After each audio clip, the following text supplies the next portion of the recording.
गोदातीरी ज्ञान पर्वणी घेऊन उत्सव आला. गोदातीरी ज्ञान पर्वणी घेऊन उत्सव आला. वसंत व्याख्यानमाला ही वसंत व्याख्यानमाला.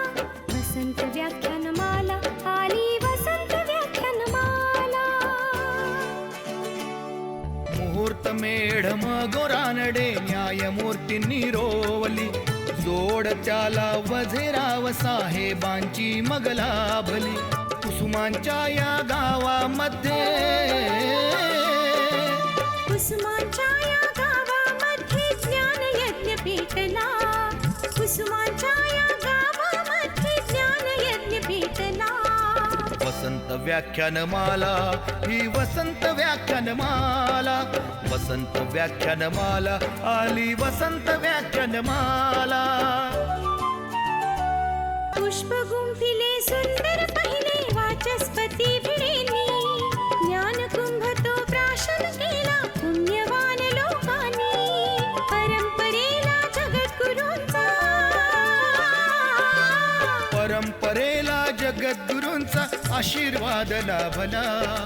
परंपरेला जगद्गुरूंचा आशीर्वाद लाभला. वसंत व्याख्यानमाला ही वसंत व्याख्यानमाला. वसंत व्याख्यानमाला आली वसंत व्याख्यानमाला.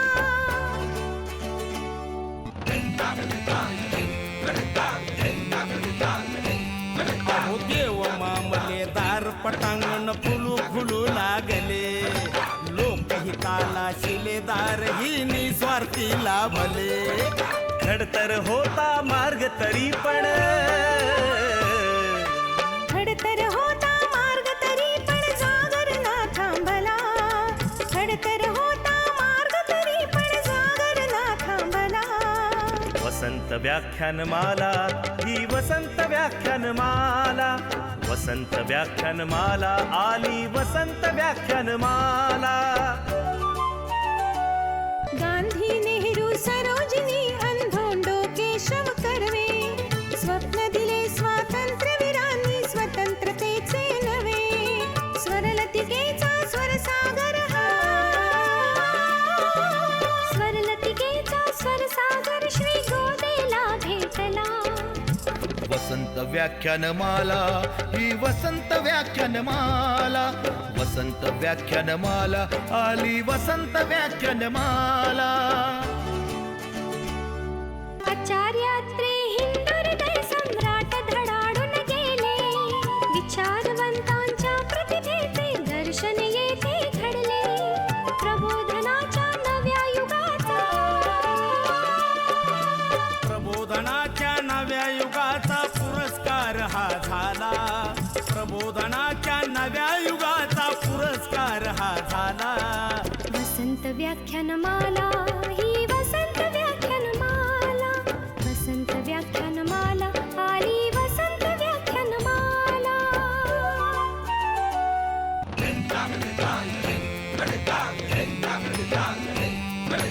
वैभवशाली परंपरेला जतन करूया सारे. ज्ञानामृत हे घेण्यासाठी गोदा काठी या रे. कला गुणांचा संस्कारांचा कला गुणांचा संस्कारांचा मंगलमय सोहळा. कला गुणांचा संस्कारांचा मंगलमय सोहळा. वसंत व्याख्यानमाला ही वसंत व्याख्यानमाला. वसंत व्याख्यानमाला आली वसंत व्याख्यानमाला. वसंत व्याख्यानमाला ही वसंत व्याख्यानमाला. वसंत व्याख्यानमाला ही वसंत व्याख्यानमाला. वसंत व्याख्यानमाला ही वसंत व्याख्यानमाला. वसंत व्याख्यानमाला ही वसंत व्याख्यानमाला.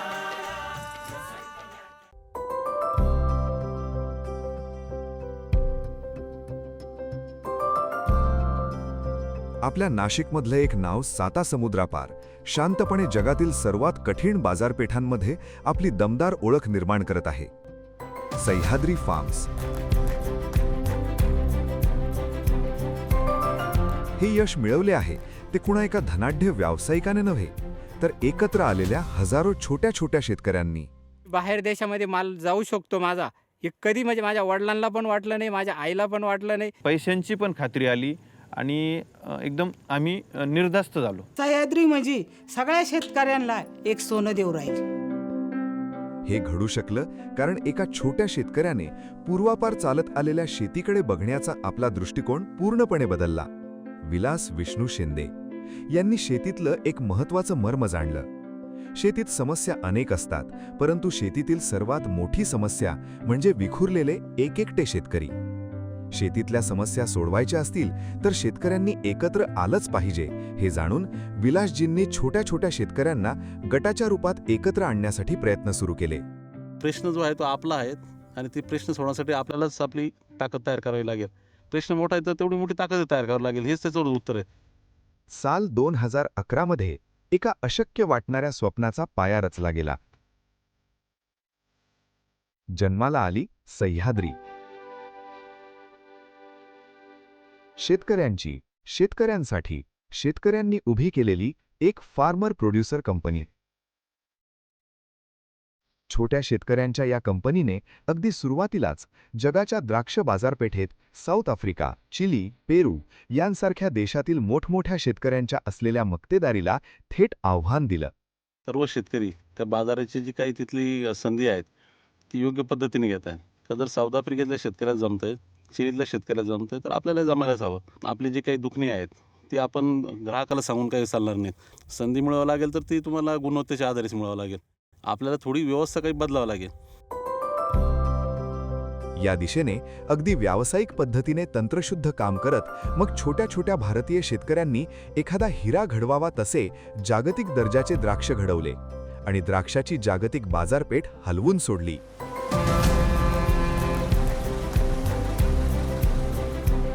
पाहता पाहता स्वतः पुढाकार घेऊन संशोधन आणि प्रयोग करून द्राक्षाच्या अनेक नवीन व्हरायटीचे उत्पादन सुद्धा सह्याद्रीने भारतात प्रथमच सुरू केले. अवघ्या काही वर्षांमध्येच युरोपसारख्या अतिशय कठीण बाजारपेठेत आपली पताका उंच रोवत सह्याद्री बनली भारतातील सर्वात मोठी द्राक्ष निर्यातदार कंपनी. शेतीकडे एक इंडस्ट्री म्हणून बघत या हजारो छोट्या छोट्या शेतकऱ्यांनी फार्म टू फोक या संकल्पनेवर आपला हक्क प्रस्थापित केला. संपूर्ण मूल्य साखळीवर आपला दावा सांगितला. यामुळे संपूर्ण नफा शेतकऱ्यांच्या पदरी पडू लागला. शेतकरी बनले कंपनीचे शेअर होल्डर्स. 2015 पासून मी या सह्याद्रीच्या कंपनीत भागीदार आहे. त्याच्यामुळं मला सह्याद्रीचा एक खूप मोठा अभिमान आहे. आज फक्त द्राक्षच नव्हे तर इतरही अनेक पिकांमध्ये सह्याद्रीने मोठी झेप घेतली आहे. उदाहरणार्थ टोमॅटो. हिंदुस्थान युनिलिव्हर या बहुराष्ट्रीय कंपनीचे किसान टोमॅटो केचप आणि फ्रूट जॅमचे उत्पादन सुद्धा सह्याद्रीमध्ये केले जाते. तुमच्या ताब्यात असलेला केचपही कदाचित सह्याद्रीने तयार केलेला असल्याची दाट शक्यता आहे. सोबतच संत्र्यासारख्या निंबूवर्गीय फळांचं प्रोसेसिंग प्लांट आणि काजू प्रक्रिया प्रकल्प सुद्धा सह्याद्रीने सुरू केला आहे. यासोबतच ग्राहकांसाठी आनंदाची बातमी म्हणजे ज्यूस फॉर्म आणि किचन कल्चर हे नवीन प्रकल्प देखील सह्याद्रीने सुरू केले आहेत. तुम्ही कुठल्याही पिकाचं नाव घ्या, सह्याद्रीने त्यामध्ये आपले दमदार पाऊल ठेवले आहे. तब्बल 30,000 शेतकरी, 61 सभासद शेतकरी उत्पादक कंपन्या आणि 50,000 एकर क्षेत्रावर विविध पिकांचे उत्पादन घेत आज सह्याद्री बनली आहे भारतातील सर्वात मोठी फार्मर प्रोड्युसर कंपनी. शेतकऱ्यांसाठी वेदर स्टेशन्स, अत्याधुनिक testing labs, tissue culture labs, उत्पादन, काढणी, हाताळणी, मार्केटिंग, तंत्रज्ञान, भांडवल प्रत्येक क्षेत्रात जागतिक दर्जाचे उत्तम काम करत सह्याद्री आज पोहोचली आहे जगभरातल्या तब्बल 46 देशांमध्ये. अनेक वर्ष आपण ऐकत आलो, शेतकऱ्यांना पिकवता येतं पण विकता येत नाही. पण सह्याद्रीने दाखवून दिलं की जेव्हा शेतकरी एकत्र येतात तेव्हा ते माल पिकवू शकतात आणि विकू सुद्धा शकतात.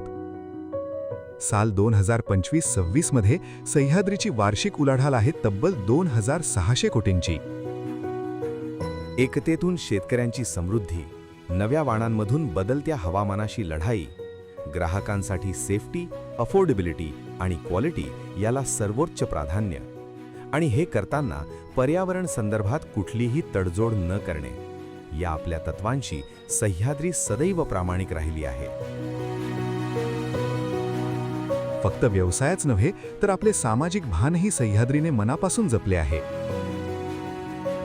शेतकऱ्यांसाठी फार्मर फॅसिलिटी सेंटर, टाटा स्ट्राईव्हच्या सहकार्याने उभारलेले ग्रामीण भागातील युवकांसाठी स्किल डेव्हलपमेंट सेंटर, शेतकरी उत्पादक कंपन्यांसाठी तसेच शेती व्यवसायातील स्टार्टअपसाठी इन्क्युबेशन सेंटर, हे सर्व सह्याद्री चालवत आहे.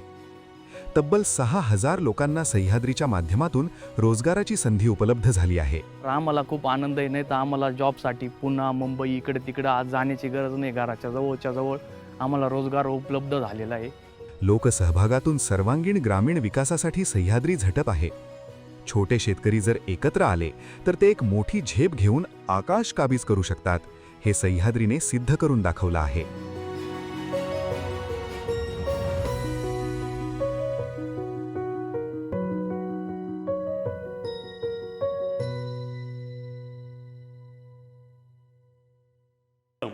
आपल्यासमोर सचिन शिंदे आणि त्यांचे सहकारी हे सादर करणार आहेत. मी सचिन शिंदे आणि सर्व सहकाऱ्यांचं मनपूर्वक स्वागत करतो. प्रारंभी आपण स्वर्गीय माधवराव लिमये यांच्या जीवनावरील चित्रफित पाहूया आणि त्यानंतर सचिन शिंदे यांना विनंती करतो आपण नारायण सुर्वे आणि माधवराव लिमये यांच्या प्रतिमांना पुष्पहार अर्पण करावं. स्वर्गीय माधवराव लिमये एका विशिष्ट विचारशैलीचा अंगीकार करून समाज कल्याणासाठी समर्पित व्यक्तिमत्व म्हणजेच माधवराव लिमये. 1942च्या स्वातंत्र्य लढ्यात उतरून प्रसंगी तुरुंगवासही त्यांनी पत्करला. चळवळीच्या प्रसारासाठी ते नाशिकला आले आणि नाशिकचेच झाले. स्वातंत्र्योत्तर जनतेच्या प्रश्नांच्या संदर्भात त्यांनी भाववाड विरोधी लढा, गोवा आंदोलन, उत्तर महाराष्ट्र विद्यापीठ आंदोलन, आणीबाणी विरोध अशा अनेक आंदोलनात सहभाग घेतला. 14 वर्ष त्यांनी जनवादी साप्ताहिकाचे संपादन केले. 6 वर्ष ते विधान परिषद सदस्य असताना नाशिकचे ज्वलंत प्रश्न त्यांनी सभागृहात मांडले. अभ्यासू आमदार आणि विधायक टीकाकार असा त्यांचा लौकिक होता. पक्षापलीकडे जाऊन राजकारण हे त्यांनी समाजहितासाठी केलं. त्यांनी महाराष्ट्र सेवा संघाची स्थापना केली आणि त्या माध्यमातून रचना विद्यालय, नवरचना विद्यालय, विद्यार्थिनी वसतिगृह असे अनेक उपक्रम सुरू केले. टाइम्स ऑफ इंडिया आणि लोकसत्तेत ते जिल्हा प्रतिनिधी म्हणून अनेक वर्ष कार्यरत राहिले. PTIच्या वृत्तसंस्थेचेही ते प्रतिनिधी होते. लेखक म्हणून चीनी रशियन क्रांतीवरील पुस्तकांचा अनुवाद आणि इतरही त्यांची अनेक पुस्तके प्रकाशित झाली आहेत. स्वर्गीय माधवराव लिमये यांना वसंत व्याख्यानमाला नाशिकच्या वतीनं विनम्र अभिवादन.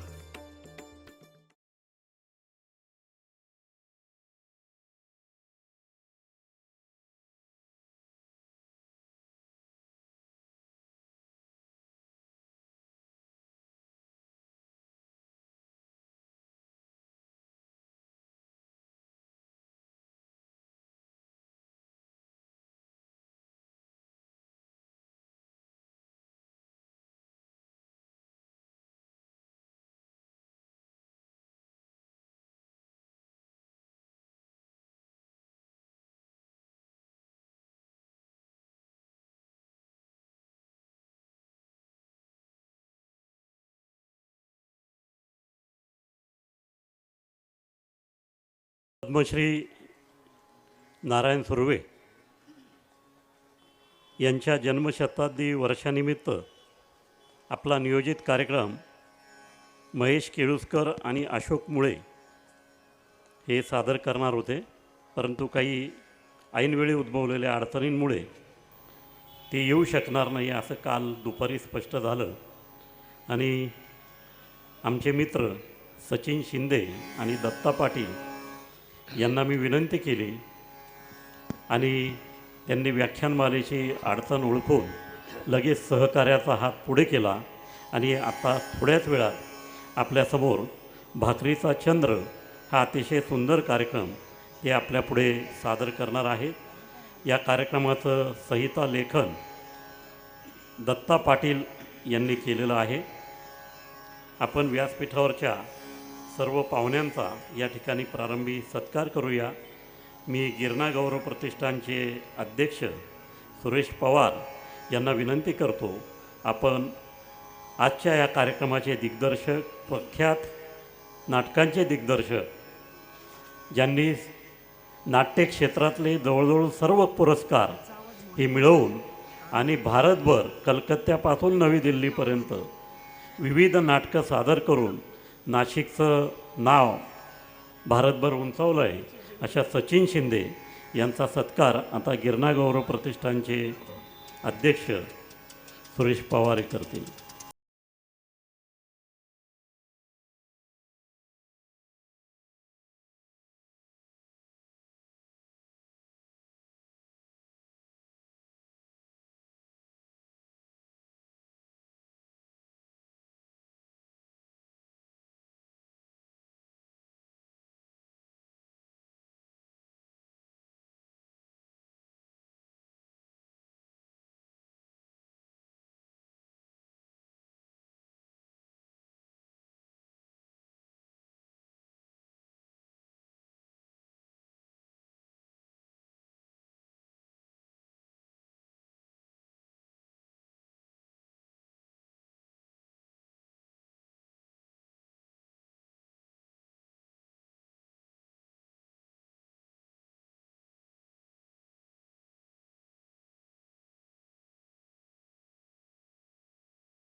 मालेच्या दुसऱ्या सत्रामध्ये सुहास वैद्य प्रस्तुत सुशील संवाद हा कार्यक्रम या ठिकाणी सादर होणार आहे.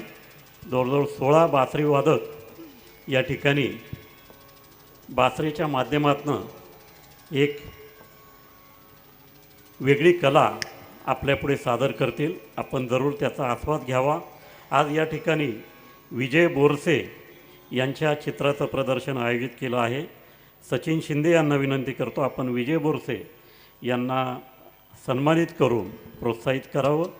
सर्व श्रोत्यांना विनंती आहे, मध्यंतरीच्या काळामध्ये जेव्हा कार्यक्रमाचं मध्यंतर होईल, आपण विजय बोरसे यांच्या चित्रांच्या प्रदर्शनाला जरूर भेट द्यावी आणि त्यांना प्रोत्साहन द्यावं.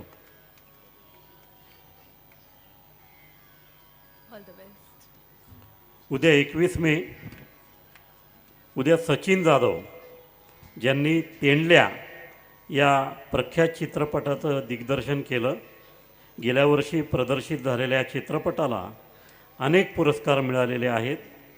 स्वप्नांचा पाठलाग करताना या विषयावर सचिन जाधव आपल्याशी संवाद साधणार आहेत. दुसऱ्या सत्रामध्ये सूरज बारी प्रस्तुत भावस्पर्श हा एक आगळा वेगळा कार्यक्रम या ठिकाणी सादर होईल. 22 मे रोजी राष्ट्रसंत गाडगेबाबा यांच्या जन्मशताब्दी वर्षानिमित्त हरिभक्त पारंगत सचिन महाराज पवार यांचं व्याख्यान या ठिकाणी होईल. सचिन पवार हे पुण्यामध्ये स्पर्धा परीक्षेच्या विद्यार्थ्यांसाठी मार्गदर्शन करत असतात. दुसऱ्या सत्रामध्ये उमेश मालवी प्रस्तुत स्वराधीश मुकेश हा गाण्यांचा कार्यक्रम या ठिकाणी सादर होईल. 23 मे रोजी प्रख्यात कृत्रिम बुद्धिमत्ता तज्ज्ञ अर्थात AI भूषण गरवारे हे आपल्याशी संवाद साधण्यासाठी येणार आहे. कृत्रिम बुद्धिमत्ता अर्थात AI आणि मी संघर्ष की सहजीवन हा वेगळा विषय घेऊन ते आपल्यापुढे येणार आहेत. आपण आपल्या तरुण मुलांसह जरूर या व्याख्यानाचा लाभ घ्यावा. रविवारी 24 मे रोजी त्र्यंबकेश्वर नाशिक सिंहस्थ कुंभमेळा सन 2027-2028 या विषयावर परिसंवाद आहे. सर्व संबंधित शासकीय अधिकारी या परिसंवाद सहभागी होणार आहेत. 31 मेपर्यंतचे कार्यक्रमाची पत्रिका साऊंड सिस्टीमच्या बाजूला या ठिकाणी उपलब्ध आहे. ज्यांना पत्रिका मिळाली नसेल ती त्यांनी जरूर घ्यावी आणि सर्व कार्यक्रमांना मोठ्या संख्येने उपस्थित राहावं. मित्रांनो, पद्मश्री नारायण सुर्वे यांचं नाशिकशी खूप जिव्हाळ्याचं आणि घट्ट असं नातं होतं. माझे वडील लोकशाहीर गजाभाऊ बेनी हे प्रारंभीच्या काळात शाहीर अमर शेख आणि अण्णाभाऊ साठे यांच्या कलापथकामध्ये सहभागी होते आणि नारायण सुर्वे हे देखील कॉम्रेड होते. त्यामुळे त्यांचे अतिशय प्रारंभीच्या काळापासनं जिव्हाळ्याचे संबंध होते. नारायण सुर्वे जेव्हा नाशिकमध्ये यायचे तेव्हा सर्वप्रथम ते माझ्या घरी यायचे आणि वडिलांना बरोबर घेऊन सगळीकडे जायचे. कुसुमाग्रज अर्थात तात्यासाहेब यांच्याशी देखील अतिशय घनिष्ठ संबंध सुर्वे साहेबांचे होते. या संबंधातनंच नारायण सुर्वे यांचा मोठा मुलगा रवींद्र यांचा विवाह नाशिकमध्ये ठरला. त्याच्यामध्ये तात्यासाहेबांचा आणि माझ्या वडिलांचा पुढाकार होता. नटसम्राट या नाटकामध्ये बाबूराव सावंत हे काम करायचे आणि दुर्दैवाने नटसम्राट नाटकात काम करत असतानाच रंगभूमीवर हृदयविकारामुळे बाबूराव सावंत यांचं निधन झालं होतं. त्यांच्या पश्चात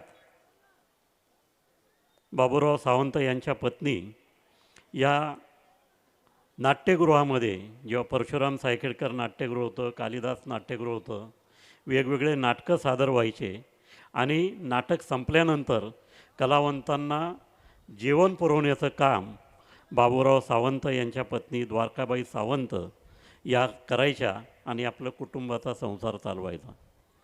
त्यांची मोठी मुलगी वसू हिचा विवाह नारायण सुर्वे यांच्या मोठ्या मुलाबरोबर अर्थात रवींद्र सुर्वे यांच्याबरोबर नाशिकमध्ये झाला आणि नंतर आम्ही तर शाळकरी मुलं होतो.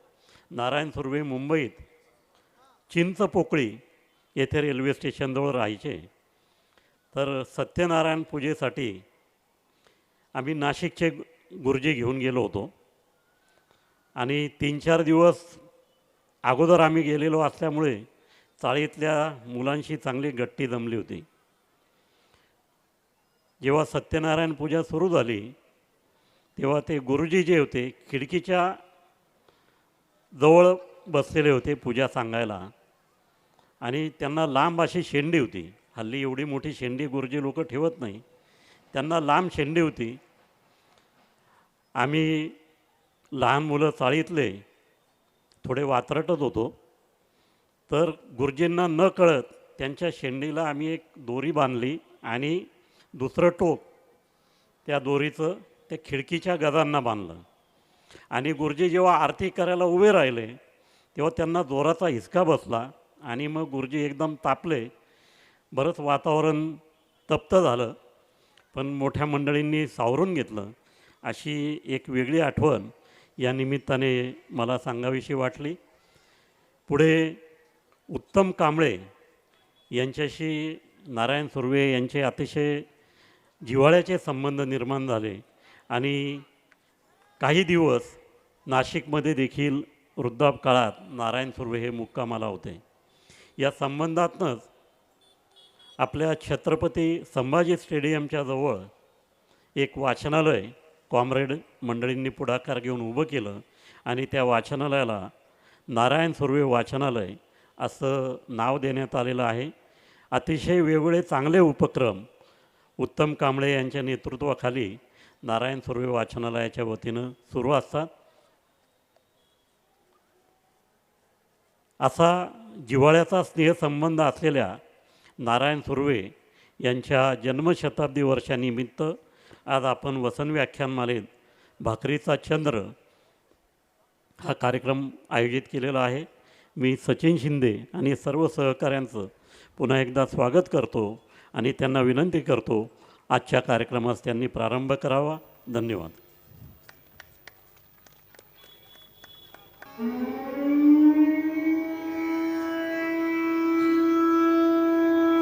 सात वाजता सकाळी भोंगा वाजली भूपाळी सुरू होते पहिली पाळी मोठ्या डौलात चाप फिरे गरगरा हा हा हा हा हा चाप फिरे गरगरा सुत निघे भर भरा नटवाया वसुंधरा आमच्या गामात मर्दारे हे हे हे हे हे रामराजू पदारी. ऐका घामाची कहाणी ऐका गिरणीची कहाणी ऐका घामाची कहाणी फिरवी तोळ रंगावाणी तंतू तंतूला जोडून वस्त्र कुंकून रंग घेऊन आभाळाचा हिरव्या तोनाळ शेताचा सात रंगी इंद्रधन वस्त्र भिजवून मरतारे गे हे हे हे रामराजू पदारी. नमस्कार. सर्वप्रथम आज माझे वडील पण कार्यक्रम बघायला आले, त्यांना वंदन करतो. त्याचबरोबर आमचे सहकारी हेमंत महाजन, अमेय बर्वे हे पण आलेत आणि आपण सर्वजण जमलेले रसिक श्रोते हो, सर्वांना मनापासून वंदन, नमस्कार. कविवर्य नारायण सुर्वे अर्थात महाराष्ट्राचे सुर्वे मास्तर यांचं हे जन्मशताब्दी वर्ष आपण साजरे करीत आहोत. सुर्वे मास्तरांच्या जन्मशताब्दी निमित्त शतायुषी असलेल्या वसंत व्याख्यानमालेत आपण आज त्यांच्या कवितांचा आणि आठवणींचा जागर करणार आहोत. यशवंतराव चव्हाण महाराष्ट्र मुक्त विद्यापीठाच्या ललित कला केंद्राच्या सहाय्याने आम्ही आपणासमोर सादर करीत आहोत सुर्वे मास्तरांचा भाकरीचा चंद्र.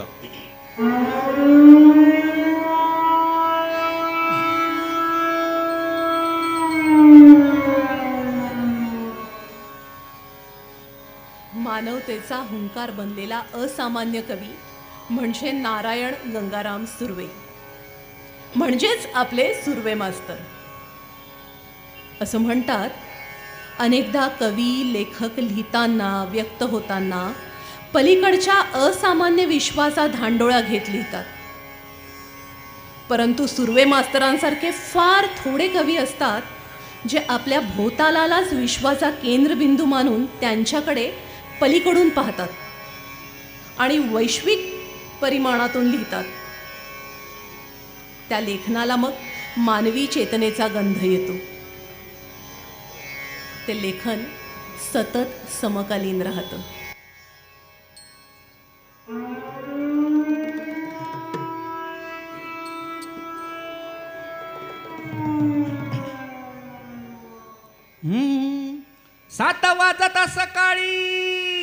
सात वाजता सकाळी भोंगा वाजवी भूपाळी. 7 वाजता सकाळी भोंगा वाजवी भूपाळी. सुरू होते पहिली पाळी मोठ्या ढवलात होते पहिली पाळी मोठ्या ढवलात. चाक फिरे गरा गरा चाक फिरे गरा गरा सुत निघे भरा भरा नट वाया वसुंधरा आमच्या घामातून मरल रे हे राम राघोबदारी. येऊन सुत नहुवारी येऊन सुत नऊवारी नखरा बाबिनीचा भारी कांड गोल फेरी मारी मग साच्यातून गोल फेरे मारी मग साच्यातून झडपीन घालून वारा झडपीन घालून वारा कापसाला येई धारा तोडून तुटलेल्या तारा तारा जुळवून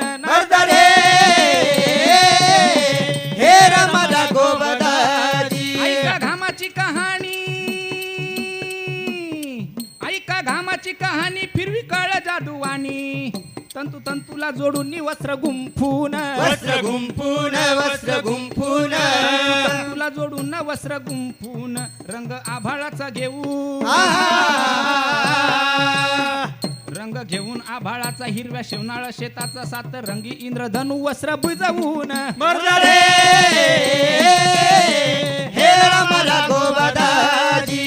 आणि कदरवा मलबल आणि कदरवा झोका साडीचा हिरवा शालू पैठणी भगव झळके पितांबर पैठणी भगवा झळके पितांबर शोभे काळी चंद्रकळा मोरा पिसवानी डोळा जणू गुलाबाचा कळा टाकी भिवलवून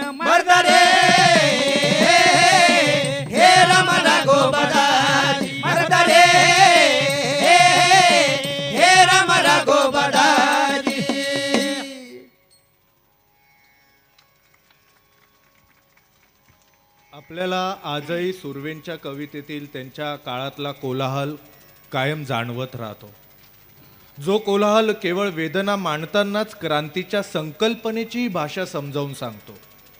तपशील वेगळे असले तरी सुर्वेकालीन कोलाहलाचं वर्तमान कोलाहाशी घट्ट नातं स्पष्ट करतं. ते आजही जाणवत राहतं. शोषणग्रस्त माणूस त्यांच्या लेखनाचा केंद्रबिंदू होता, आहे आणि तो आजही तसाच आहे. शोषणाचे तपशील पद्धती बदलल्या तरी शोषण तसंच आहे. कामगारांना, सामान्य शोषित माणसांना जसा त्यावेळी चेहरा नसे तद्वत आजही चेहरा नसलेल्या शोषणग्रस्तांचे अस्फुट आवाज अस्वस्थ करतात. असं विचारलं जातं की सुर्वे मास्तर शोषणग्रस्तांचा आवाज होते म्हणजे कोणाचा? तर ते आपला आवाज होते. कारण रोजीचा रोटीचा सवाल रोजचाच आहे. रोजीचा रोटीचा सवाल रोजचाच आहे. कधी फाटका बाहेर तर कधी फाटका आत आहे.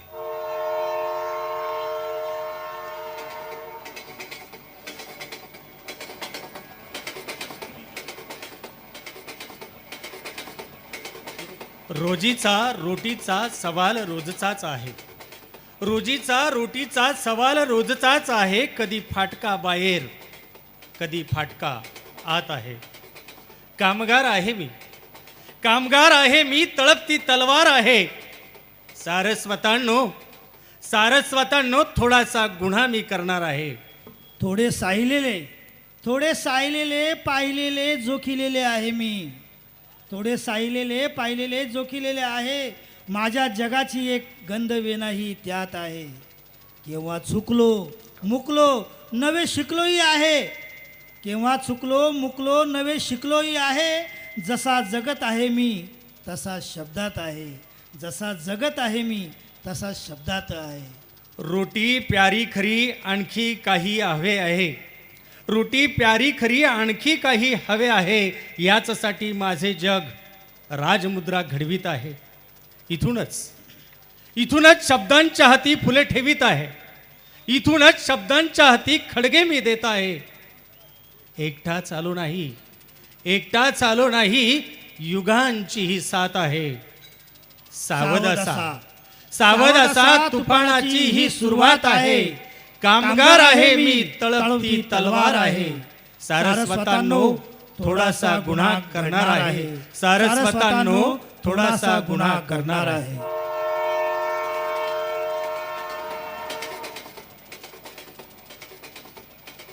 कामगार आहे मी तळपती तलवार आहे. सारस्वतांनो थोडासा गुन्हा मी करणार आहे. अनेक माणसं कविता लिहितात, अनेक माणसं कविता जगतात, पण मोजके कवी माणूस जगतात. मोजकेच कवी माणूस जगतात, माणूस लिहितात. असाच सामान्य माणसाला नायक बनवणारा एक महत्त्वाचा महाकवी नारायण गंगाराम सुर्वे, अर्थात आमचे सुर्वे मास्तर. तेव्हा जुन्या काळात कापड मिल होत्या. आपल्यासारखे खेड्यापाड्यातून लोक पोट भरायला मुंबईत यायचे आणि कामगार म्हणून या कापड गिरण्यांमध्ये चिटकायचे. गिरण कामगारांची लय मोठी वस्ती तयार झाली होती मुंबईत. त्यांच्या कष्टावरच तर मुंबई उभी राहिली होती. चंद्रा नायकीण, माझं विद्यापीठ या कवितेतील नारायण सुर्वेंचं हे महत्त्वाचं पात्र चंद्रा नायकीण. खडे आसारो माझा शीर. हां, मी चंद्रा नायकीण, शेजारीण, केसात कापसाचे पुंजके माळून घराकडे परतणारी.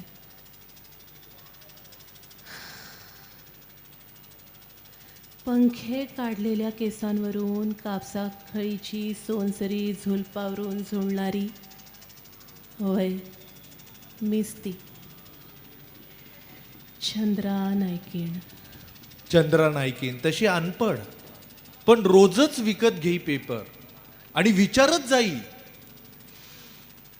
खडे आसारो माझा झील, या मेरर कित्या.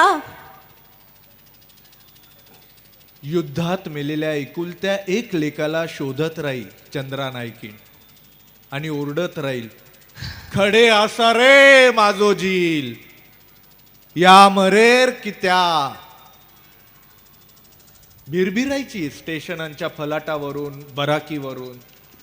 मलाच कुशीत ओढी जवळ. कितीतरी नकाशांचे कपटे कापून ठेवले होते तिने. जगाचा साराच भूगोल होता तिच्या जवळ. मेली ती. अश्रूंचे दगड झालेत चंद्रा नायकी. हा आफ्रिकन चाचा, पहिला बंडखोर, सूर्यदादांच्या कवितेने अजरामर केलेला.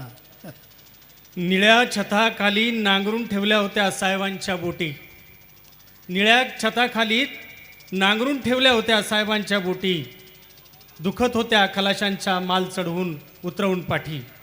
वरून शिव्यांचा कचकोल उडे. सुवर इजियन खाला खुदचाय. हसता हसता रुंद होत गोऱ्या मड्डमच्या तोंडाचे खलबते. आफ्रिकी चाचा चिडे तुमके म्हणे, काम नहीं करेगा, नहीं करेगा काम. चिलमीवर काडी पेटवीत मग मी विचारी, चाचा पेट कैसा भरेंगा. मग धुसफुसे पोटऱ्या ताट होत. भरा भरा बरी रेलच्या वाघिणी. एक दिवस काय झाले त्याच्या डोळ्यात पेटले विद्रोहाचे पाणी.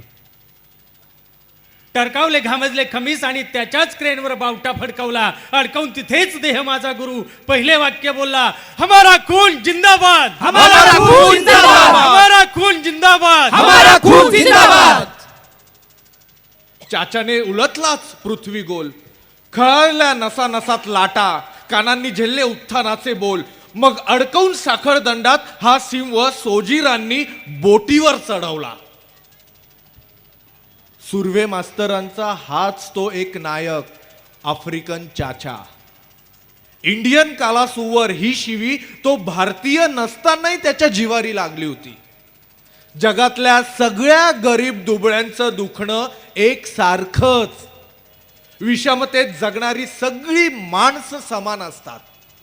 ले पकड़ रस्सी अकेच डरते ए बब्बन का बेटा करे तू साले. मजदूरी अपन पकड़ घोड़े को. ये मेरे छोटे नाने वाले. हा याकूब नालबंदवाला.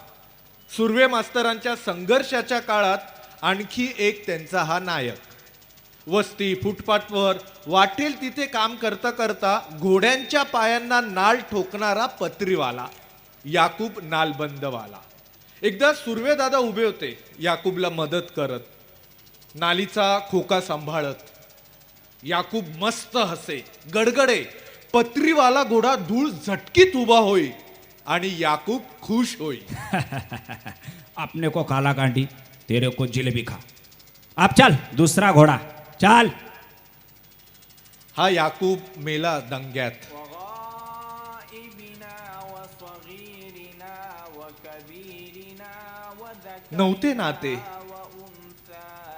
नव्हते नाते तरीही माझ्या डोळ्याचे पाणी खळले नाही. उचलले प्रेत तेव्हा मिलाद कलमाच्या गजरात मिसळल्याशिवाय मीही राहिलो नाही.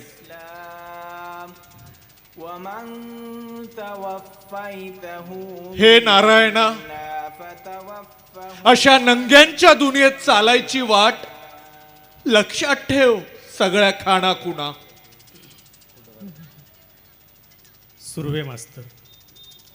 सुर्वे मास्तर म्हटलं की असं पत्रात लिहा. ही कविता आठवत नाही असं कधी होत नाही. पण तुम्हाला एक माहिती आहे का? नाही म्हणजे ही मूळ हिंदी कविता आहे. शहानाज शेख आणि गीता महाजन या दोन भगिनींनी मिळून लिहिलेली. तिचा मराठीत अनुवाद केलाय नारायण सुर्वेंनी. तुम्ही सुखात समदे राहावा असं पत्रात लिवा. तुम्ही सुखात समधी राहावं असं पत्रात लिहा. कोण्या मेल्यानं तुम्हा कळवलं मी ठुमकत रस्त्यावर. संशय माझा आला तुम्हा तर नाही जाणार बाहेर. पाणी अडायला जाऊ का नको काय ते पत्रात लिवा. तुम्ही सुखात समधी राहावा असं पत्रात लिहा. 100 रुपयाचा हिसाब मागता मी काय एकटीनं खाल्लं. लाईटचे 20 दिले, पाण्याचे 30 दिले, 25 राशन आणलं. दूधवाल्याला देऊ का नको काय ते पत्रात लिहा. तुम्ही सुखात समधी राहावा असं पत्रात लिहा. पहिल्यांदा आला रिकाम्या हाती फुकट झाली खेप. बेबी झाली मोठी तिला आवडते गाण्याची ऐका या टेप. आम्ही सगळ्यांनी ऐकू का नको काय ते पत्रात लिहा. तुम्ही सुखात समधी राहावा असं पत्रात लिहा. बाळाला आला तापन खोकला प्रायव्हेटला घेऊन गेले. 100 रुपयाचे इंजेक्शन मारले, पाण्यातच पैसे गेले. त्याला जेला नेऊ का नको काय ते पत्रात लिहा. तुम्ही सुखात समधी राहावा काय ते पत्रात लिहा. नारी मुक्तीच्या भरतात सभा मीटिंगला मी जातो. तुझ्या बहिणीला मारतो या नवऱ्या सगळ्या जणी धमकावतो. तिला सोडवायला जाऊ का नको काय ते पत्रात लिहा. तुम्ही सुखात समधी राहावा काय ते पत्रात लिहा. बेबीला आताशी शाळेला घातलंय, अभ्यास चांगला करते. आया बायांनी शिकाया पाहिजे, वस्तीच अख्खी बोलते. मी बी शिकायला जाऊ का नको काय ते पत्रात लिहा. तुम्ही सुखात समधी राहावा काय ते पत्रात लिहा. जब से गया है तू बिगड़ा है माहौल, फसाद का डर है मुझको. मजहब के नाम पे कैसे ये झगड़े, अमन से रहना है सबको. ये बस्ती में समझाऊ क्या नको काय ते पत्रात लिहा. तुम्ही सुखात समधी राहावा काय ते पत्रात लिहा. तुम्ही सुखात समधी राहावा काय ते पत्रात लिहा. तुम्ही सुखात समधी राहावा काय ते पत्रात लिहा.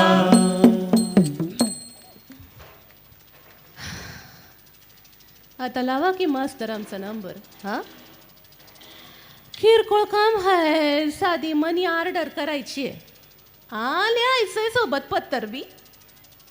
बस की बस आणली वा बरं. लिवा. शाळेत शिपाई असताना सुर्वे मास्तरांना वस्त्या वस्त्यांवर पत्र पोचायला जावं लागायचं. तिथेच वेश्यावस्ती होती. आपल्याला गावाकडील नातलगांना मुलांना कमवलेल्या पैशातून मनी ऑर्डर करायला जमाईच्या पोस्ट जवळ सगळ्या. तिथंच भेटली ही हिरोईन आहे जगाची. एका एका वाक्यात जगाला ठोकून काढते. सुंदरी. कविता मनी ऑर्डर.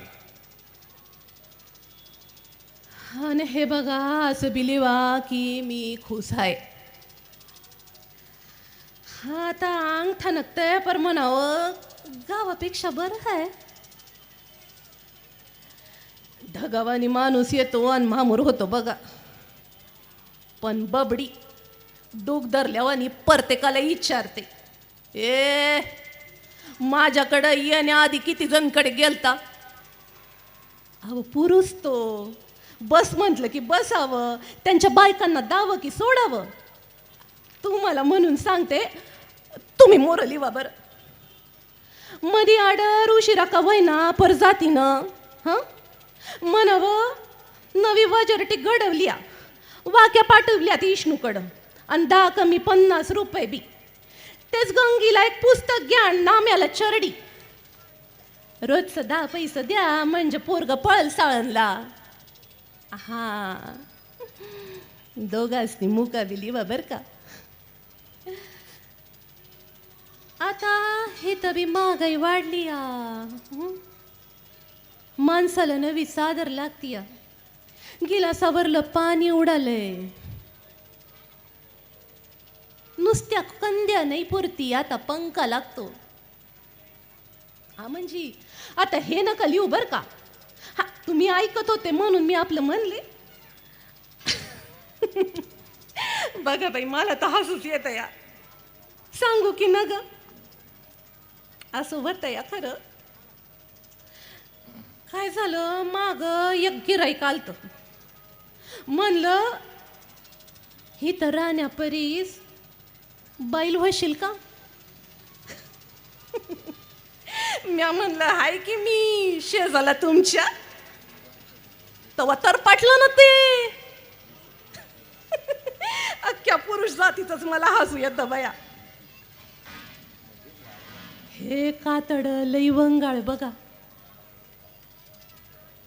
माणूस चिकटत गोचिडावानी आणि काय बी बोलून जात या. पुरुष जातीचं ना मला हसू बी येत आणि रडू बी येत या बघा. पर या कातड्याची ढोरावानी वड असती या माणसाला. हा कटाळा आला असेल ना तुम्हाला. सगळेच कटाळल्या गत हाय आता काय. येत जा आदनं मधनं. शेवटाला लिहा बरं का त्या पत्राच्या. लिवा तुमची सुंदरी. आपले पंडित नेहरू गेलते ना त्या दिवशी धंदा बंद ठेवला होता मी. हा मीच ती सुंदरी. क्या हुआ है सुंदरी क्या हुआ. आज लोबान मत जला नेहरू गए हैं. सच. तो आज छुट्टी. नेहरू गेले त्यावेळची ही गोष्ट. पाठी शेकवीत बसलेली घरे कलकल्ली. शहर कसे कोरडे होत गेले. नंतर अंजिरी. पुढे पुढे काळोखाने माणिक गिळले. दगडी गाऊन घातलेले कारखाने चिरूट शिलगावीत विचारत बुडाले. नंतर ओलेच खमीस खांद्यावर टाकून खुराड्याकडे वळले. शीन पेलणारे जग खाटेवर कल्ले. मी उदास खिन्न होऊन चाललो. रस्ते भयान वाटले. कागदी खोळीत उजेड घेऊन चाललेला हातगाडीवाला. मी विचारलं,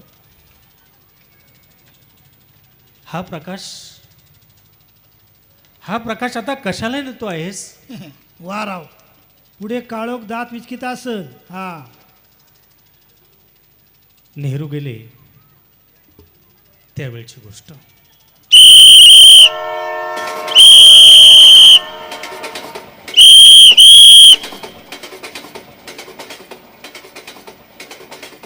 आपणच आपल्याशी बोलत राहणं बरं वाटतं. येळ बी जातो आणि हिसाब किताब बी होतो मनाचा. बोगीतनं माणसं उतरत्या, ढकलत चालत्यात, ही झुंबी पार. पुन्हा फलाट रिकामाच, एकदम आपल्या मनासारखा. फलाटावर शेडमध्ये पक्ष्यांचा कलकलाट चाले. घर पण केलं होतं एका पक्षानं तिथं. स्टेशन मास्तरच्या कोटावर एक दोनदा पक्षी आगल्यावर मास्तर चिडला काय, काढून टाकायला लावलं तिने घरट पोर्टलला. मास्तर मास्तर मास्तर सगळी कामं सांगा, पण तेवढं घरटं पाडायचं काम सांगू नका. अहो जीव उदास होतो आपला. पोरगा हागलं तर कुणी कापत नाही ना. माझा रामू बी कावा कावा शिटकतो. चायला या चिमण्या बी भारी आतरंग मास्तराच्या टोपीवर शिटकल्या. तवापासनं त्यानं रड लावली, इसको हाकालो इसको. अरे काय मग काढलं का चिमणीचं घर? पोरी, मी भारी वाजता दे रुळाजवळचं वाळलं गवत आणून दिलं त्यासनी. म्हटलं बांधा घर ते अजून आपल्याला राहायला नाही तर अंजन पराण्याला तरी पाहिजे का नाही. म्हणजे तुम्हाला घर? अगं हेच समजा जग इथून जातं, समजा जग इथंच येतं. मी बराबर रुळावर आणतो समद्यांना. माझाही इथंच. पोटाला पैसा मिळतो, मला माणसं मिळतात. आता गावाकडं शाळेला मजला चढवायचा आहे म्हणतात. आबाळ खांद्यावर घेण्यापरीस माणसाला खांदा देणं पुण्याचं असतं पोरी. 100 वर्ष झाली. 100 वर्ष झाली. हा, चिंच पोकळी आहे ना आपलं ते, तिथे एक कापड गिरणी होती, इंडिया उलन मिल. त्या मिलमध्येच गंगाराम कुशाबा सुरे हे कामगार काम करत होते. जवळच कमला मिलमध्ये त्याची बायको काशीबाई. एकदा अंधार पडताना हे दोघं आपल्या वस्तीतल्या झोपडीकडे येताना रस्त्याच्या कडेला इनमिन 1 दिवसाचं मूल कोणीतरी टाकून दिलेलं त्यांना दिसलं. या दोघांनी ते अनाथ मूल उचललं आणि घरी आणलं. या पोराला नाव मिळालं नारायण गंगाराम सुर्वे. परळच्या बोगद्याची त्या काळातली चाळ. आपण श्रीमंत वाटावे इतकं दारिद्र्य होतं त्या काळी. या अनाथ मुलाला वाढवणारे मायबाप पण बिचारे गरीबच होते. तरी पण नारायणाला शाळेत घातलं 4थी पर्यंत. गंगाराम आणि काशीबाई तोवर थकले होते. 4थी झाली आणि एक दिवस नारायणाच्या हातात 10 रुपये ठेवत ते कोकणातल्या आपल्या गावाकडे निघून गेले. आणि मग पुन्हा नारायण अनाथ झाला. भाकरीचा चंद्र. सुर्वेदादाने दिलाय हा शब्द संपूर्ण जगाला. भाकरीचा चंद्र. 10 वर्षाचा पुन्हा अनाथ झालेला नारायण कधी सिंधी कुटुंबात घरगडी, कधी हॉटेलात कपबशी विसळणारा आणि कुणाचं कुत्रं कुणाचं मूल सांभाळणारा पोऱ्या, दूध टाकणारा पोरगा अशी कामं करत राहिला. शाळेत शिपाई म्हणून नोकरी केली. मग 7वी पास झाल्यानं शिपायाचे मास्तर झाले. साऱ्या गिरणगावचे सुर्वे मास्तर. त्यांचा एक प्रसंग सांगतो 7वीचा शिक्षणाचा. 4थी पास झाले सुर्वे मास्तर आणि त्यांच्या पत्नी कृष्णाबाई. त्यांना म्हणे की आता तुम्ही शिपाई म्हणून शाळेत जाता तर थोडं पुढं शिका, म्हणजे मास्तर व्हाल, 7वीची परीक्षा द्या. तर कृष्णाबाई खूप मागे लागल्या सुर्वेंच्या. तर मग सुर्वेंनी शेवटी 7वीला ॲडमिशन घेतलं त्या काळी. आता सुर्वेंचा मोठा मुलगा पण 7वीला आणि सुर्वे मास्तर पण 7वीला एकाच वर्गात होते शिकायला. वर्ष झालं शिकलेत आणि परीक्षेची वेळ आली. तर परीक्षेला जेव्हा बसले होते तेव्हा परीक्षा घेणाऱ्या त्या बाई त्या वर्गावर आल्या आणि त्यांनी नारायण सुर्वेंना पाहिलं. त्यांना जरा विचित्र वाटलं की हा एवढा मोठा माणूस 7वीची परीक्षा कशी काय देतोय, काहीतरी गडबड त्यांना ती वाटली. तर त्यांनी सुर्वेंना उभं केलं आणि तुम्ही इथं कसे काय 7वीची परीक्षा द्यायला, तुमचं तर वय खूप दिसतंय. आता सुर्वे मास्तरांपेक्षाही कमी वयाची ती शिक्षिका होती. सुर्वे मास्तरांनी नाही मी रीतसर प्रवेश घेतला आहे, सगळे प्रोसिजर पूर्ण केले. त्यांनी सगळे कागदपत्र दाखवले त्या बाईला, तरी तिचं काही समाधान होईना. तिला काहीतरी काळबेरच वाटलं होतं. शेवटी त्यांनी पोलीस बोलवला परीक्षा केंद्रावर. त्या काळी तुम्हाला माहीतच असेल पांडू हवालदार नावाचा चित्रपट आपण सर्वांनी पाहिला आहे. निळ्या रंगाचे पोलिसांचे हाफ चड्डीतले ते ड्रेस असायचे. तो हाफ चड्डीतला निळ्या ड्रेसमधला पोलीस आला वर्गावर दांडुका घेऊन. त्याने पण विचारलं सुर्वेंना, तुम्ही कसं काय 7वीमध्ये प्रवेश घेऊन शिकताय, तुमचं वय तर फार दिसतंय. ते म्हणे अहो हे बघा मी सगळं व्यवस्थित प्रोसिजरने ॲडमिशन घेतलं आहे. माझ्या मुख्याध्यापिकेला विचारा, शाळेला विचारा, मी शिपाई म्हणून शाळेत काम पण करतो आहे. असं सगळं कन्व्हिन्स करून त्या पोलिसाचं समाधान झालं, मात्र त्या बाईचं काही समाधान होत नव्हतं. 6 पेपर द्यायचे होते 7वीचे. 5 पेपर कसे बसे झाले. 5 पेपर लिहिताना सुर्वेंच्या मनात कायम त्या बाईंचा विचार आणि बाईंच्या मनात कायम सुर्वेंचा विचार, काहीतरी गडबड आहे. असं दोघंही एकमेकांना घाबरत एकमेकांबद्दल अनेक प्रश्न उपस्थित करत ती परीक्षा त्यांनी दिली. आणि शेवटचा पेपर होता चित्रकलेचा. आणि सुर्वे मास्तरांना तर चित्र काढता येत नव्हती, चित्रकलेचा त्यांचा तसा काही संबंध नव्हता.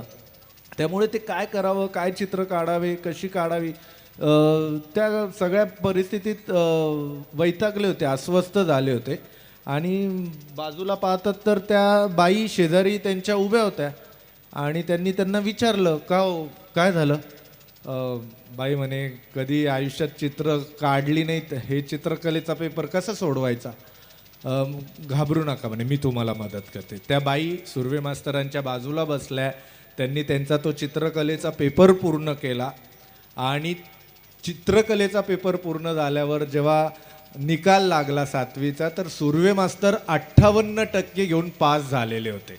म्हणजे सुर्वे मास्तरांच्या आयुष्याच्या प्रत्येक टप्प्यात जेव्हा जेव्हा त्यांना मदत लागत होती तेव्हा कोणी ना कोणी त्यांना हात देऊन पुढं नेत होते. ही जास्त महत्त्वाची गोष्ट. तर असा हा उघडा नागडा आगापिछा नसलेला अनाथ पोऱ्या मोठा मोठा होत गेला.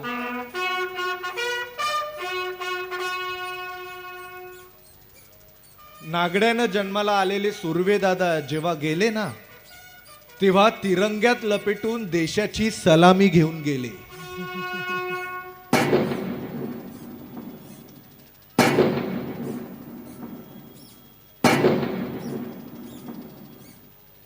आणि आपण भरजरी कपडे घालून जन्माला आलो आणि जाताना नागडं होऊन मरू. कबीरांनाही जन्मदात्या आईनं टाकून दिलेलं होतं. कबीरांनाही त्यांचा जात धर्म माहीत नव्हता. नारायण सुर्वेंनाही त्यांचा जात धर्म माहीत नव्हता. आणि म्हणूनच या लोकांना यांचा जात धर्म माहीत नव्हता आणि म्हणूनच ही माणसं मोठी मोठी होत गेली. आपल्याला मात्र जात धर्म येऊन चिकटला आणि आपण दिवसेंदिवस लहान लहान होत चाललोय. या जात धर्मावरनं एक नारायण सुर्वेंच्याच बाबतीत मगाशी बेणी सरांनी त्यांच्या मुलाच्या लग्नाचा एक प्रसंग सांगितला. पण त्यांच्या मुलाची सुपारी जेव्हा होती लग्नाच्या अगोदर तेव्हा सुपारीचा एक कार्यक्रम होता आणि मुलीकडचे मुलाकडचे सगळे पाहुणे आलेले होते. आणि त्या कार्यक्रमाला गजाभाऊ बेणी आणि आपले तात्यासाहेब म्हणजे कुसुमाग्रज विवा शिरवाडकर हे पण उपस्थित होते. सुपारी फोडायच्या कार्यक्रमाला पुजारींनी नारायण सुर्वेंना विचारलं तुमचं गोत्र काय आहे.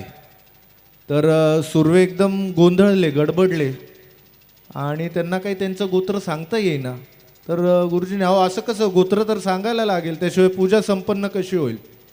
तर सुर्वे नम्रपणे त्यांना म्हणाले, अहो मला माझी जात माहिती नाही तर गोत्र कसं माहिती असणार.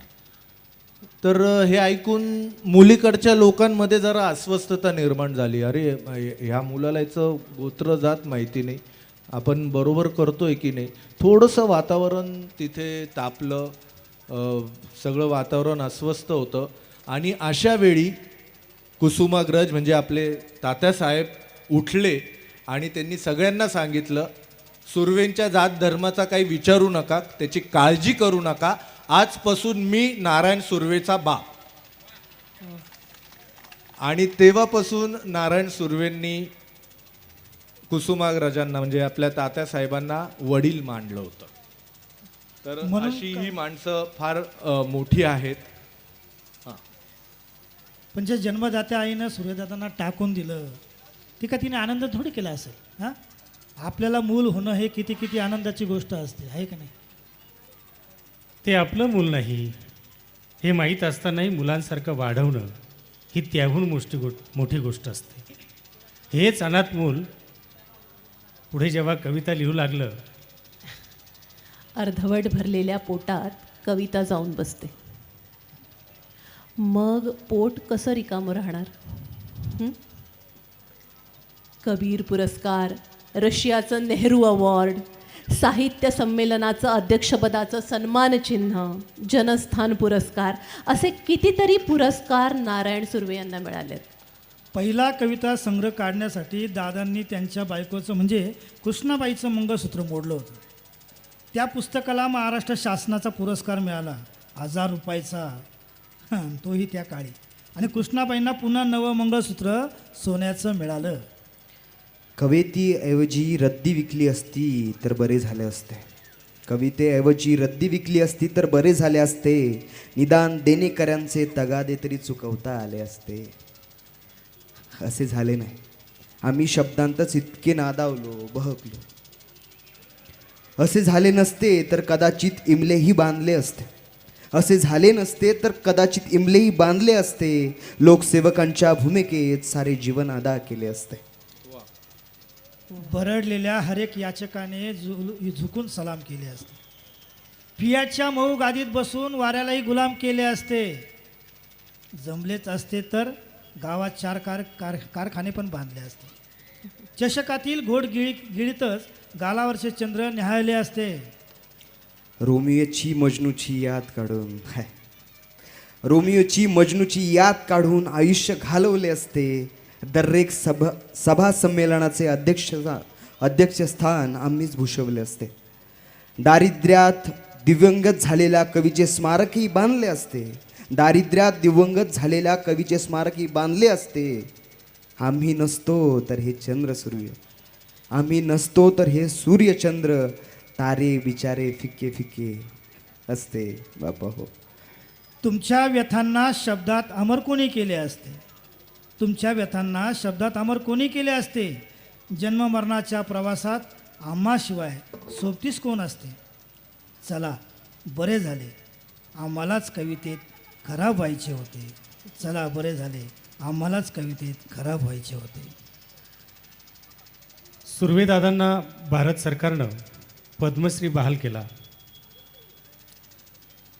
तेव्हा काय म्हणाले असतील सुर्वेदादा. चला देशातल्या बुकात माझ्या नावाची नोंद तरी झाली. याच वस्तीतून आपला सूर्य येईल, याच वस्तीतून आपला सूर्य येईल, तोवर मला गातच राहिले पाहिजे. नगर वेशीत अडखळतील ऋतू, तोवर प्रिये जागत राहिले पाहिजे. याच वस्तीतून आपले सुख येईल, तोवर तुला मला जागलेच पाहिजे. दारातून येतील सोनेरी मनोरथ, तोवर प्रिये वाट पाहिलीच पाहिजे. तोवर प्रिये वाट पाहिलीच पाहिजे. सुर्वेंच्या घरात योगायोगाने 2दा चोरी झाली आणि दोन्ही वेळेस झालेल्या चोरीचं स्वरूप सारखं होतं.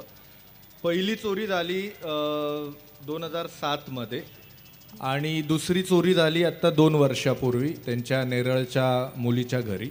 आणि त्यावर इथेच टाका तंबू हे आम्ही सध्या नाटक करतोय त्या एका प्रसंगावर आणि त्याला खूप चांगला प्रतिसाद मिळतोय. त्या नाटकात चोराने, तुम्ही बातमी पण वाचले असेल वर्तमानपत्रामध्ये, चोराने चोरी केली. 3 दिवस सलग तो सुर्वेंच्या घरी यायचा, चोरी करायचा. कारण 10-15 दिवस त्या घरात कोणी नव्हतं. त्यांची मुलगी आणि सगळे फिरायला म्हणून बाहेर गेले होते हे त्या चोराला माहिती होतं. तो रोज थोडं सामान घेऊन जायचा. पण तिसऱ्या दिवशी जेव्हा त्याला लक्षात आलं, तो वरती सुर्वेंच्या घरी ते खोली होती त्या बंगल्यामध्ये, तिथे गेल्यावर त्याच्या लक्षात आलं की अरे हे सुर्वेंचं घर आहे. त्यांनी सुर्वेंचे पुस्तकं चाळली, त्यांना मिळालेले पुरस्कार, त्यांचे फोटो होते त्या रूममध्ये. आणि त्याला प्रचंड वाईट वाटलं की आपण चुकीच्या व्यक्तीच्या घरी चोरी केली. आणि त्याने 3 दिवस जेवढा काही चोरून नेलेला माल आपल्या घरी जाऊन नेऊन ठेवला होता तो सगळा परत आणून ठेवला. आणि तिथे भिंतीवर लिहून ठेवलं की मला माफ करा, मला माहीत नव्हतं हे घर इतक्या मोठ्या कवीचं आहे. मी चोरून नेलेल्या सगळ्या वस्तू आणून ठेवल्या आहे, टी व्ही पण आणून ठेवला आहे, सॉरी, असं भिंतीवर लिहून तो निघून गेला होता. आणि अशीच चोरी 2007मध्ये झाली होती. तेव्हा सुर्वे होते, त्यांच्या पत्नी होत्या. त्या चोरांनी घरातल्या बादली, केरसुणी, जेवढे काही आपले वापराचे गोष्टी आहेत छोट्या छोट्या किचनमधल्या, त्या सगळ्या चोरून नेल्या होत्या. आणि त्याने पण दुसऱ्या दिवशी त्या चोरून नेलेल्या वस्तू परत आणून ठेवल्या होत्या. तर असा 2दा योगायोग झाला होता. तेव्हा कृष्णाबाई बोलली नारायण सुर्वेंना की हे असं का झालं आपल्या बाबतीत. तर सुर्वे त्यांना म्हणाले हे फार महत्त्वाचं आहे, चोर गरीब असावा, त्यानं घरात काहीच शिल्लक ठेवलेलं नाही आहे, जाऊ दे, शेवटी व्यवस्थाच चोर जन्माला घालत असते. वा वा वा वा वा. प्रत्येकाला सन्मानानं भाकरी मिळाली असती तर गुन्हेगार कशाला जन्माला आले असते. त्यामुळे कृष्णाबाई, शेवटी प्रश्न व्यवस्था बदलण्याचाच आहे. सुर्वे वाढले, त्या चाळीतील सारेजण साम्यवादी पक्षात होते. डावी चळवळ जोरात होती. ती चळवळ हा त्यांचा मोठा आधार बनली. आई बापा विना वाढलेल्या कृष्णा साळुंके यांच्याशी त्यांनी विवाह केला. ऐसा गा मी ब्रह्म, माझे विद्यापीठ, जाहीरनामा, नव्या माणसाचे आगमन हे त्यांचे प्रसिद्ध काव्यसंग्रह. केवढा मोठा माणूस आहे नाही हा. म्हणजे 1000 कविता तर म्हणजे सहजच केल्या असतील नाही या सुर्वे मास्तरांनी. 1000 कविता अगदीच नाही. तुम्हाला सर्वांना सांगतो, नारायण सुर्वेंनी फक्त 145 कविता लिहिलेल्या आहेत. का? कवी होणं कवीच्या संख्येवर मोजलं जात नाही श्रद्धा, ते गुणवत्तेवर ठरतं. आणि 145 कविता करणारे सुर्वे मास्तर म्हणूनच आज महाकवी म्हणून ओळखले जातात. कारण आपण बघतो, आणि आता तर सोशल मीडियामुळे समाज माध्यमांवर साधारण बुंदी पाडल्यासारख्या कविता होतात.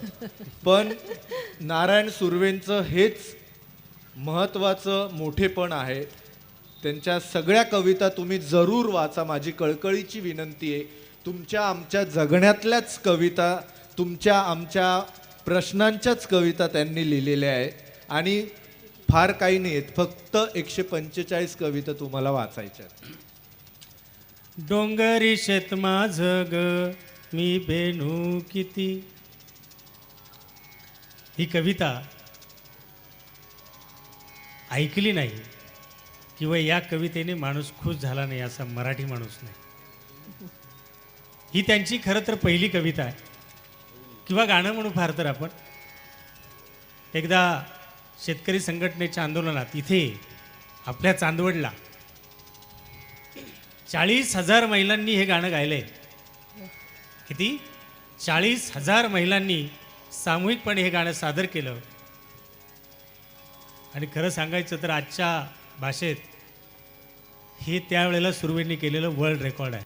डोंगरी शेत माझ ग मी बेनू किती, डोंगरी शेत माझ ग मी बेनू किती, डोंगरी शेत माझ ग मी बेनू किती, डोंगरी शेत माझ ग मी बेनू किती.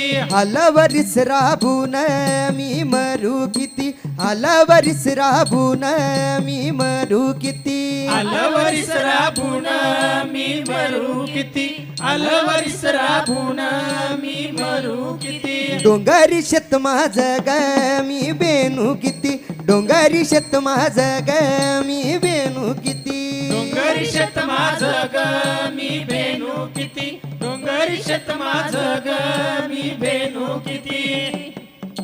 कवळाचा भारबाई ग घेऊन चढाव किती, कवळाचा भारबाई ग घेऊन चढाव किती, कवळाचा भारबाई ग घेऊन चढाव किती, कवळाचा भारबाई ग घेऊन चढाव किती, गवताचा भारबाई ग घेऊन चढाव किती, गवताचा भारबाई ग घेऊन चढाव किती, आडाचं पाणी बाई ग पाणी भराव किती, आडाचं पाणी बाई ग पाणी भराव किती, घरात तानबाई ग तान रडाल किती, घरात तानबाई ग तान रडल किती, तानाचं रड ऐकून पाठ हे तानाचं रड ऐकून पाना येईल किती, तान्याचं रड ऐकून पाना येईल किती. ए डोंगरी शेत माझ, ए डोंगरी शेत माझ, डोंगरी शेत माझ, ए डोंगरी शेत माझ,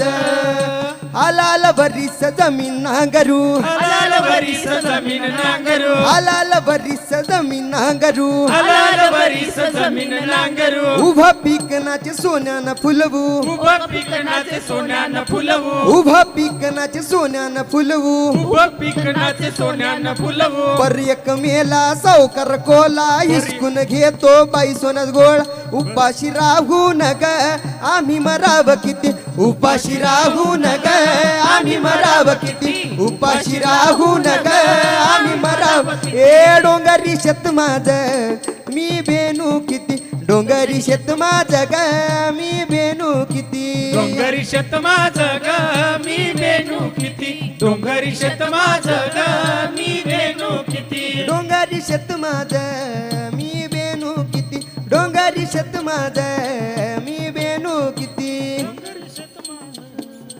बेनू किती, डोंगरी शेत माझ मी बेनू किती. हे मागाईन बाई घातला हाय दोस, महागाईनं बाई घातला हाय दोस, मागाईन बाई घातला हाय दोस, महागाईनं बाई घातला हाय दोस, गळा आवळी बेकारी फास, गळा आवळी बेकारी फास, गळा आवळी बेकारी फास, गळा आवळी बेकारी फास, कुणाचे देवण कुणाचे ठेवू, कुणाचे देवण कुणाचे ठेवू, अशीच वर्षाभर वर्ष जातील किती, अशीच वर्षावर वर्ष जातील किती, अशीच वर्षाभर वर्ष जातील किती, अशीच वर्षावर वर्ष जातील किती. डोंगरी शेत माझ मी बेनू किती, डोंगरी शेत माझ मी बेनू किती, डोंगरी शेत माझ मी बेनू किती, डोंगरी शेत माझ मी बेनू किती. अक्षय राया कुंकू कपाळा, अक्षय राया कुंकू कपाळा, अक्षय राया कुंकू कपाळा, अक्षय राया कुंकू कपाळा, संसार वेलीच्या फुलवाया फुला, संसार वेलीच्या फुलवाया फुला, संसार वेलीच्या फुलवाया फुला, संसार वेलीच्या फुलवाया फुला, रूप नव आणू महाराष्ट्र फुला, रूप नव आणू महाराष्ट्र फुला, रूप नव आणू महाराष्ट्र फुला, रूप नव आणू महाराष्ट्र फुला, जुलमाची काच रावण फास, जुलमाची काच रावण फास, जुलमाची काच रावणी फास, जुलमाचे काच रावण फास, एकच निशान हाती, एकच निशान हाती. ए डोंगरी शेत माझ मी बेनू किती, डोंगरी शेत माझ मी बेनू किती, डोंगरी शेत माझ मी बेनू किती, डोंगरी शेत माझ मी बेनू किती. हे डोंगरी शेत माझ मी बेनू किती, हे डोंगरी शेत माझ मी बेनू किती, हे डोंगरी शेत माझ मी बेनू किती, डोंगरी शेत माझ मी बेनू किती. आज नारायण सुर्वेंची जन्मशताब्दी वर्ष आहे चालू. यांनी सांगितल्याप्रमाणे चांदवडला 40,000 महिलांनी हे गाणं एकत्रित म्हटलं होतं सामूहिकरित्या. तर आज ह्या गाण्याची जी शेवटची ओळ आहे, डोंगरी शेत माझं ग मी बेणू किती, आपण सर्व मिळून बोलून नारायण सुर्वेंना खऱ्या अर्थाने श्रद्धांजली अर्पण करू. तर आमच्यासोबत तुम्ही ह्या 2 ओळी म्हणाल का? सुरू करू आपण. डोंगरी शेत माझं ग मी बेणू किती, डोंगरी शेत माझं ग मी बेणू किती, डोंगरी शेत माझं ग मी बेणू किती, डोंगरी शेत माझं मी बेणू किती, डोंगरी शेत माझं ग मी बेणू किती, डोंगरी शेत माझं मी बेणू किती, कवळाचा भरबाई ग, कवळाचा भरबाई ग घेऊन चढाव किती, कवळाचा भरबाई ग घेऊन चढाव किती, कवळाचा भरबाई ग घेऊन चढाव किती, गवताचा भरबाई ग आवाज आला पाहिजे. गवताचा भरबाई ग घेऊन चढाव किती, आडाचं पाणी बाई ग पाणी वडाव किती, आडाचं पाणी बाई ग पाणी वडाव किती, घरात ताना बाई ग तान रडाल किती, घरात ताना बाई ग तान रडल किती, घरात ताना बाई ग तान रडाल किती, घरात ताना बाई ग तान रडल किती, तान्याचं रड ऐकून पान फुटाल किती, तान्याचं रड ऐकून पान फुटल किती, तान्याचं रड ऐकून पान फुटाल किती, तान्याचं रड ऐकून पान फुटल किती, हे डोंगरी शेत माझं मी बेणू किती, डोंगरी शेत माझं मी बेणू किती, डोंगरी शेत माझं मी बेणू किती, डोंगरी शेत माझं मी बेणू किती, डोंगरी शेत माझं मी बेणू किती. एकदा सर्वांनी स्वतःसाठी जोरदार टाळ्या वाजवा. धन्यवाद. सुर्वेंच्या कवितेतील जग आणि आजचं जग वरवरचं रूप वेगळं वाटत असलं तरी परिस्थिती सारखीच आहे. सुर्वे मास्तरांच्या निमित्ताने आपल्या हाती लागलेल्या उजेडाची फुलं आजच्या या बिनचेहऱ्याच्या गर्दीत पोचावी यासाठी काळोख दाटण्यापूर्वीची आजची ही संध्याकाळ या प्रसन्न प्रांगणात वसंत व्याख्यानमालेचं हे 103वं वर्ष आहे. आपल्याला वसंत व्याख्यानमालेचा इतिहास माहीतच आहे आणि अजूनही 103 वर्षानंतरही ही परंपरा इतकी छान आपल्या उपस्थितीने अखंडपणे अविरत सुरू आहे. अर्थात वसंत व्याख्यानमाला ज्यांच्या हातात आहे ते हात जास्त सक्षम आहे आणि त्या सर्वांना आमच्या सर्व गटातर्फे मी मनापासून वंदन करतो. त्यांनी आम्हाला या पवित्र ठिकाणी या पवित्र उत्सवामध्ये नारायण सुर्वेंच्या कवितांचा काही भाग सादर करण्यासाठी इथे बोलवलं. आपण लोकांनी पण त्याचा आनंद घेतला अशी माझी खात्री आहे. सर्वांचे मनापासून धन्यवाद. धन्यवाद. हात उंचावून माझी फुले स्वागतात जातील, हात उंचावून माझी फुले स्वागतात जातील, त्या क्षणी मी असेन की नसेन कोणास ठाऊक, त्या क्षणी मी असेन की नसेन कोणास ठाऊक, जेव्हा तारे आप्त म्हणून माझ्या घरी येतील, उभा दारी असेन नसेन कोणास ठाऊक. येणाऱ्या नवरचनेस माझाही सलाम सांगा, येणाऱ्या नवरचनेस माझाही सलाम सांगा, ह्याच भव्य क्षणासाठी उभी हयात जाळली, ह्याच भव्य क्षणासाठी उभी हयात जाळली. काही जण लोहघन हाती धरून उठलो, बंडाव्याची कोटी बीजे याच भूमीत पेरली. ऋतूंनो वाऱ्यांनो फुलांनो नाजूक पर्यांनो, ऋतूंनो वाऱ्यांनो फुलांनो नाजूक पर्यांनो, जेव्हा या देशात याल कदाचित मी नसेन, आताच तुमच्या हालचाली शब्दात येतात, तेवढ्या दर्शनानेच मी पुलकित पावेन, तेवढ्या दर्शनाने मी पुलकित पावेन.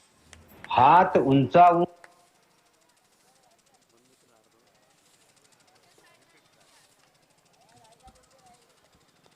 मित्रांनो, आपले सर्व कलावंत किती सक्षम आहेत याचं पुन्हा एकदा दर्शन झालं. आपले नियोजित पाहुणे येऊ शकणार नाहीत हे काल दुपारी स्पष्ट झालं. संध्याकाळी 6 वाजता सचिन शिंदेंशी मी बोललो. त्याच्यानंतर सचिन आणि दत्ता यांची चर्चा झाली. दत्ता पाटलांनी त्यानंतर संहिता लिहिली.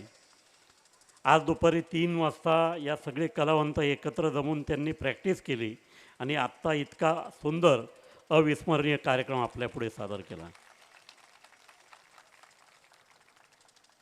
मी सचिन शिंदे यांचे वडील अशोकराव शिंदे यांना व्यासपीठावर येण्याची विनंती करतो. आत्ताच संपूर्ण देशभर नारायण सुर्वे यांच्या जीवनावर आधारित इथेच टाका तंबू हा दत्ता पाटील यांनी लिहिलेलं नाटक आणि सचिन शिंदे यांनी दिग्दर्शित केलेलं नाटक, त्यामध्ये सर्व कलावंत सहभागी आहेत. त्याचं संपूर्ण देशभरात स्वागत होतं आहे आणि जोरदार प्रयोग दिल्लीपासून कलकत्त्यापर्यंत होत आहे. कार्यक्रमाच्या सुरुवातीला सचिन म्हटला की माझे वडील आज या ठिकाणी उपस्थित आहेत, त्यांना वंदन करून मी या कार्यक्रमाला प्रारंभ करतो. सचिन, आपल्याला नुसतं शब्दाने वंदन करायचं नाही, तू आज आपल्या सर्वांच्या साक्षीने वडिलांना या सोनचाफ्याचा रोप देऊन एक वेगळा सुगंध सगळीकडे पसरवण्याचं काम करायचं आहे.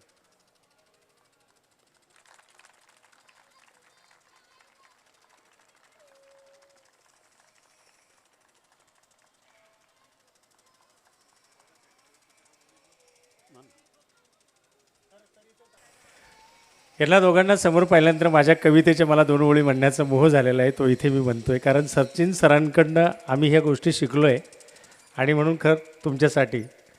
नाही गेलो पंढरीला, नाही गाईला भंग, नाही गेलो पंढरीला, नाही गाईला भंग, बापा मधीच शोधला पंढरीचा पांडुरंग, बापा मधीच शोधला पंढरीचा पांडुरंग, त्याच्या मुखामध्ये राम, त्याच्या हातामध्ये काम, नांगराच्या फाळा संगे बाप हिंडे 4 धाम, विठू उभा विटेवर बाप हाकतो पाभर, रोटी भरण आईच मुखी विठूचा गजर. सचिन सरांकडून ऐकलेलं शेवटच्या कडव्यातलं घेतो. एक जगाशी उद्धारी, एक जगण्या उभारी, एक जगाशी उद्धारी, एक जगण्या उभारी, एक हृदयी वसतो दुजा पुरवी भाकरी, नाही गेलो पंढरीला, नाही गाईला भंग, बापा मधीच शोधला पंढरीचा पांडुरंग. धन्यवाद.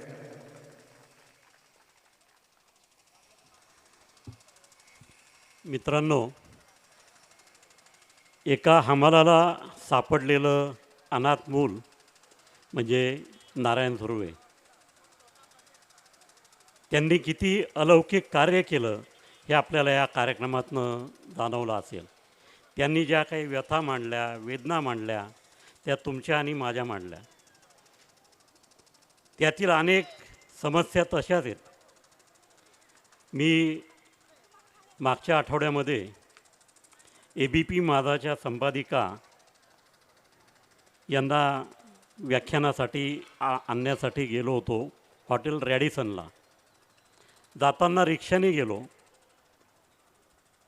पत्रकार असल्यामुळे समोरच्या माणसाला बोलतं करायची एक कला अवगत आहे. आमच्या गप्पा सुरू झाल्या. तो सांगत होता, आत्ता सह्याद्री फार्म जिथे आहे आपले मुख्य प्रायोजक, त्याच्या बाजूला जानोरी गावात त्याची शेती होती. HLमध्ये ती शेती सगळी त्यांची गेली जमीन संपादनामध्ये. तेव्हा HLचे लोक त्याच्या वडिलांना नोकरी द्यायला तयार होते, परंतु वडील म्हटले आपण शेतकरी माणसं, मालक जमिनीचे, आपण कोणाकडे कशाला नोकरीला जायचं? त्यांचं आयुष्य मजुरीत गेलं. या मुलापुढे आपलं कुटुंब कसं चालवायचा प्रश्न निर्माण झाला. तो काही महिन्यांपूर्वी नाशकात आला, रिक्षा चालवायला लागला. लग्न झालेलं, बायको त्याची नोकरीला लागलेली. त्यांनी सांगितलं बायको माझी पर्सनल मॅनेजर आहे एका कंपनीमध्ये. म्हटलं अरे वा, तिला मग पर्सनल मॅनेजर म्हटल्यानंतर 50-60 हजार रुपये पगार नक्की मिळत असेल, तुझं घर व्यवस्थित चालत असेल. म्हणजे साहेब तिथे पोस्ट मोठी आहे, पगार मात्र फक्त 10,000 रुपये. 10,000पैकी 4,000 रुपये कंपनीमध्ये जाण्या येण्यामध्ये जातात. 6,000 रुपये जे येतात तिचा संसाराला हातभार लागतो आणि मी रिक्षा जी काही चालवतो त्याच्यातनं जे काही मिळतात त्याच्यात माझं कुटुंब चालू आहे. अशी अनेकांची परिस्थिती आहे. दुरून डोंगर साजरे, खूप काही चांगलं चाललं असेल असं वाटतं. आतून मात्र माणूस खूप रडत असतो. आणि हे दुःख वेदना या ठिकाणी पद्मश्री नारायण सुर्वे यांच्या जन्मशताब्दी वर्षानिमित्त सचिन शिंदे आणि त्यांच्या सर्व सहकाऱ्यांनी अतिशय चांगल्या पद्धतीने मांडल्या आणि पुन्हा एकदा आपल्याला जागं करण्याचं काम केलेलं आहे. आणि अंधारातून उजेड शोधण्यासाठी आपल्याला प्रेरणा दिलेली आहे, मार्गदर्शन केलेलं आहे. मी सचिन आणि तुमच्या सर्व सहकाऱ्यांचं, तसेच दत्ता आज या ठिकाणी येऊ शकलेलं नाही, त्याचंही मनपूर्वक आभार मानतो. यानंतर आपण सुहास वैद्य आणि त्यांच्या सहकाऱ्यांचा कार्यक्रम अनुभवणार आहोत. सुशील संवाद बासरीच्या माध्यमातून वेगवेगळी गाणी ते या ठिकाणी आपल्यापुढे सादर करणार आहेत. 16 कलावंत या कार्यक्रमात आहेत. अतिशय आगळा वेगळा कार्यक्रम आपल्याला अनुभवता येणार आहे. काही दिवसांपूर्वीच आपण पंडित रविचारी यांचा सितार सिम्फनी कार्यक्रम बघितला. तसाच आज वेगळा कार्यक्रम या ठिकाणी होईल. तत्पूर्वी आपण संजय डेरे यांना व्यासपीठावर आमंत्रित करूया. 16 मे रोजी संजय डेरे यांनी मोहम्मद रफी यांच्या संदर्भातील अतिशय सुंदर गाणी आपल्यापुढे सादर केली. सचिन शिंदे यांना विनंती करतो आपण संजय डेरे यांना स्मृतिचिन्ह देऊन सन्मानित करावं.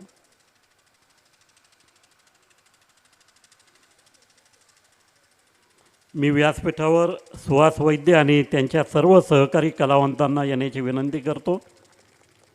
आणि व्याख्यानमालेचे चिटणीस हेमंत देवरे यांना विनंती करतो आपण सुहास वैद्य आणि त्यांच्या सहकाऱ्यांचं या ठिकाणी व्याख्यानमालेच्या वतीनं स्मृतिचिन्ह देऊन सन्मान करावा.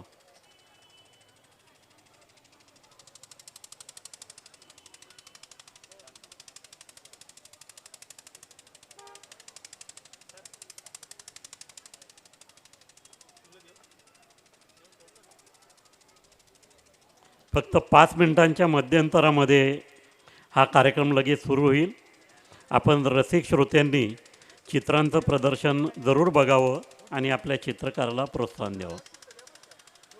उद्या या ठिकाणी सचिन जाधव तेंडल्या या सिनेमाचे चित्रपट दिग्दर्शक यांचं व्याख्यान होईल. स्वप्नांचा पाठलाग करताना हा त्यांच्या व्याख्यानाचा विषय आहे. सह्याद्री फार्म हे आपले मुख्य प्रायोजक आहेत आणि के फॉर काठियावाड हे उद्याच्या कार्यक्रमाचे प्रायोजक आहेत.